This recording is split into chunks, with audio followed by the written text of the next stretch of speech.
Olha, vamos falar agora sobre casos de Covid-19. Deixa eu convidar aqui a Lídia Brito, já está chegando aqui no nosso estúdio do Jornal do Piauí. Lídia, uma ótima tarde para você. Seja bem-vinda, Lídia. Boa tarde, Joel, a você e a todos que nos acompanham. Vamos trazer agora informações sobre como é que estão esses casos de Covid-19 no Piauí e no Brasil. A Lídia, inclusive, conversou com a governadora Regina Souza. Eu vou ao vivo com a Gorete Santos para trazer informações sobre o fechamento de leitos e, consequentemente, o redimensionamento ou novo planejamento dos hospitais, de utilização de hospitais que antes serviam apenas para o tratamento da Covid-19. Isso já não é mais necessário, né, Gorete? Boa tarde para você. Pois é, Joelson, boa tarde a você, uma boa tarde a Lídia, uma boa tarde a todos. Exatamente por essa queda bastante expressiva, né? Vale ressaltar que há 4 dias não há registros de mortes por Covid-19 aqui no estado do Piauí. Teresina também, obviamente, segue essa tendência com a flexibilização maior e agora trazendo essa reestruturação dos hospitais, que durante muito tempo ficaram mais direcionados ao tratamento da Covid-19, é exemplo do Monte Castelo. A gente vai conversar agora com o Dr. Gilberto Albuquerque, ele que é presidente da Fundação Municipal de Saúde, inclusive o Hospital do Monte Castelo, o último, né, Dr. Gilberto, que ainda está com a sua demanda voltada diretamente para a Covid-19. O que está se planejando para os próximos dias? Qual a situação neste momento? Boa tarde. Boa tarde, Gorete. Boa tarde, Joelson. Depois de 2 anos, a gente vê que nosso planejamento está se concretizando. Então nós temos aí já o Hospital da Codipe, que já adequou seus leitos à demanda normal. Nós temos o HUT, que está com sua demanda também adequada ao normal. E agora nós temos o Monte Castelo com previsão de encerrar suas atividades Covid agora no final do mês. Tudo isso a gente desce a baixa demanda, a baixa procura. E é evidente que isso foi um trabalho feito ao longo de todos esses meses aí. Vacinação, distanciamento, cuidado, imunização natural e tal. E que agora a gente já pode assegurar que a nossa readequação de leitos para outras doenças seguirá esse rumo, que é a readequação para outras doenças e não leito para pacientes Covid. Para a gente ter uma dimensão em relação a essa ocupação de leitos, doutor Gilberto, lá no Hospital do Monte Castelo, por exemplo, qual que é a taxa de ocupação agora? Hoje tem 2 pacientes para 10 leitos, então a gente não pode se dar o luxo de ficar aguardando leito para um paciente que poderá vir, se nós já temos paciente esperando leito, né? Então é o uso racional do que a gente tem. Por outro lado, muita gente precisando de internação por outros tipos de doenças, né? Sim, o Monte Castelo voltará a ser a referência aí de retaguarda da cardiologia, da nefrologia, né? E de outras demandas que a população precisa. Neste momento, qual é a recomendação para quem tem algum sintoma gripal? Nós ainda temos o Monte Castelo como o hospital de referência. Mas é evidente que isso deixará de ser agora, no final do mês.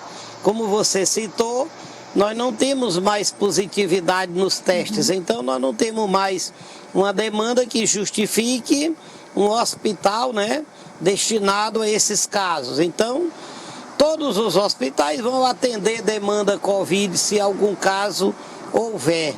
E claro que para que não haja, a gente convoca a população, continue se vacinando, dose de reforço, 4ª dose. Joyce tem uma pergunta. Doutor Gilberto, boa tarde para o senhor. Como é que essa reestruturação, essa redefinição pode ajudar num problema que se tornou importante durante o período da pandemia, que foram as cirurgias eletivas? Muitas cirurgias ficaram impedidas de serem realizadas, criou-se um represamento, uma grande quantidade de cirurgias aguardando para serem feitas. Essa fila de cirurgias eletivas já diminuiu daquilo que ficou da pandemia? E de que maneira esses hospitais podem ser utilizados para diminuir essa demanda? Vamos lá, o levantamento feito pelo Ministério da Saúde é que esse represamento de consultas, exames e cirurgia dure 3 anos ainda. E que haverá uma necessidade em torno de 20 a 25 bilhões de reais. Como nós não vamos esperar esses prazos que o Ministério da Saúde deu, nós já estamos começando agora a saúde itinerante, que é o atendimento de mutirões, começando pela zona rural. Nós temos o Hospital do Disseu, que nós já estamos adequando ele para ser um hospital de referência nessas cirurgias eletivas, Joelson, exatamente para que a gente possa dar celeridade no atendimento dessa demanda represada. Doutor Gilberto, qual a especialidade que tem uma maior necessidade hoje, né? Que tem Hoje nós temos oftalmologia e ortopedia. Então essas áreas aí é que nós estamos em primeiro momento promovendo esses mutirões, além de exames como ultrassonografia, que nós temos uma demanda represada muito grande. Então, nossos mutirões, que começaremos pela zona rural, já vai trabalhar essas áreas de maior represamento. Jorge, tem mais uma pergunta. Ontem o ministro Marcelo Queiroga, o ministro da Saúde, deu uma declaração em cadeia nacional falando sobre como deve ser, a partir de agora, um novo decreto deve ser publicado, tirando o Brasil de uma situação de emergência em função da Covid-19. O que é que muda na prática, na relação entre o poder público, União e municípios, por exemplo, o fim desse decreto? Joelson, foi permitido que algumas medidas fossem tomadas baseado no decreto de pandemia. E é claro que agora diminuindo, é como se a vida das pessoas voltasse ao normal. As regras anteriores, que foram quebradas devido à pandemia, deixassem de ter certos privilégios, certas regalias e que voltássemos à situação anterior. Nós ainda enfrentamos um grande problema, são os insumos. Ainda não tem insumo para construir carro, para fabricação de carro. Ainda tem vários medicamentos, vários insumos que ainda não tem no mercado. Então nós ainda enfrentaremos muita dificuldade, mesmo deixando de ser pandemia. Mas ainda continuaremos tendo dificuldades. Muito obrigada ao doutor Gilberto Albuquerque, presidente da Fundação Municipal de Saúde, trazendo, portanto, essas informações, né, da reestruturação, Joelson. Agora, somente do Hospital do Monte Castelo, que é o último que ainda está como referência para o tratamento da Covid-19. Muito bem, obrigado, Gorete Santos, pelas informações. Gorete, trazendo informações sobre essa diminuição, redefinição de leitos para atendimento da população. Muito obrigado, ao lado do doutor Gilberto. Lídia, o Brasil, aos poucos, até com a fala ontem do ministro, vai aos poucos voltando ao normal. Na verdade, a normalidade chegou, né? Podemos dizer. Joelson, mas é importante destacar que a pandemia em si ainda não acabou, né? A gente acompanha aí que apenas a OMS, né, teria aí essa posição de decretar o fim da pandemia. A fala do ministro reforça essa sensação, né, de que aqui no Brasil a situação local nesse momento é uma situação de queda em todos os números referentes à Covid-19. Mas ao mesmo tempo, Joelson, essa decisão do governo federal, ela está aí dividindo opiniões, porque a gente vê um cenário internacional um pouco diferente, né? A gente vê aí a China já com lockdown, outros países, alguns países da Europa tendo um aumento dos casos, e a gente sabe que o que acontece lá fora tem reflexo aqui no nosso país. Então, é preciso ainda ter uma certa cautela e cuidado quando se fala da pandemia da Covid-19. A pandemia ainda não acabou. E essa decisão do governo federal, ela traz impactos, Joelson. Por exemplo, na questão das licitações, a questão da burocracia, né? Nesse período de pandemia, os estados e os municípios, eles tiveram aí a liberdade de comprar medicamentos, insumos hospitalares sem licitação diante dessa questão da emergência, além de facilitar o processo de contratação de profissionais para a área da saúde.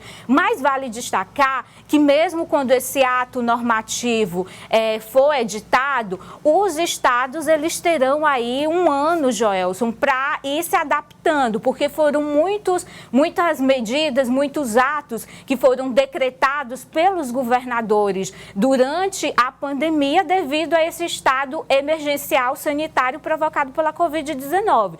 Com essa essa decisão do governo federal, os estados e os municípios vão ter aí um ano praticamente para ir se adaptando. Ou seja, significa, Joelson, que quando o ato for editado pelo ministro, não vai, de certa forma, derrubar de forma emergencial todos os decretos dos governadores no estado. Não, os estados vão ter um tempo para se adequar a essa realidade. Você conversou com a governadora Regina Souza a respeito desse assunto hoje, Lídia? Isso, a governadora falou, Joelson, que vai acompanhar as decisões que vão ser tomadas pelo Fórum dos Governadores. Vamos ver. Esse é um assunto que não é uma coisa individual do Estado, que foi coletiva também, assim, ó, discussão coletiva, certamente o Fórum de Governadores vai se reunir, é claro que cada Estado tem uma situação, aqui também a gente vai se reunir com as pessoas que contribuíram para a decretação, para estabelecer os motivos para a decretação, e a gente vai também estudar, né? Estudar se é hora realmente, se for a gente vai fazer, mas primeiro conversar com o Consórcio Nordeste, com o Fórum de Governadores, para ver qual é a atitude que eles estão tomando. Ela adota cautela, né, Lídia? Até porque isso não é um assunto que tem tanta emergência. A urgência geralmente é quando você vai decretar as situações de fechamento de atividades para proteger a população. Agora que é uma liberação, pode discutir com mais calma com os governadores dos outros estados. E o que a governadora colocou, Gelson, é que cada estado tem uma realidade diferente com relação à situação de combate à pandemia, à Covid-19 nesse momento. Então, diante dessa particularidade, cada estado vai, durante aí esse período, tomando, né, as medidas, as medidas, né, que achar necessário. No caso do Piauí, já tem essa liberação do uso de máscaras, né, nos municípios que já tem aí mais de 60% da população vacinada. E esse é um dos pontos, Joelson, que gera preocupação com essa decisão do governo federal, porque pode dar para a população essa sensação de que a pandemia de fato acabou. E aí, quem já está com uma certa resistência de se vacinar, pode achar que de fato agora não precisa mais se vacinar, né, porque o governo federal tomou essa decisão. Mas, reforçando, né, a decisão do ministro não tira o Brasil de uma situação de pandemia, né? Continua aí a Covid-19 existindo, o vírus circulando entre nós e é preciso sim a vacinação. Se isso trouxer impactos negativos para a vacinação, a gente pode ter um retrocesso, né? E ninguém quer isso agora. Não queremos mesmo. Lídia, daqui a pouquinho vamos falar a respeito das mudanças no Partido dos Trabalhadores. O partido vai passar por uma mudança de comando. É isso, Joelson, um acordo que foi selado entre as lideranças do PT no passado, agora se concretiza com essa mudança na presidência do partido. Sai o deputado Francisco Lima e assume João de Deus.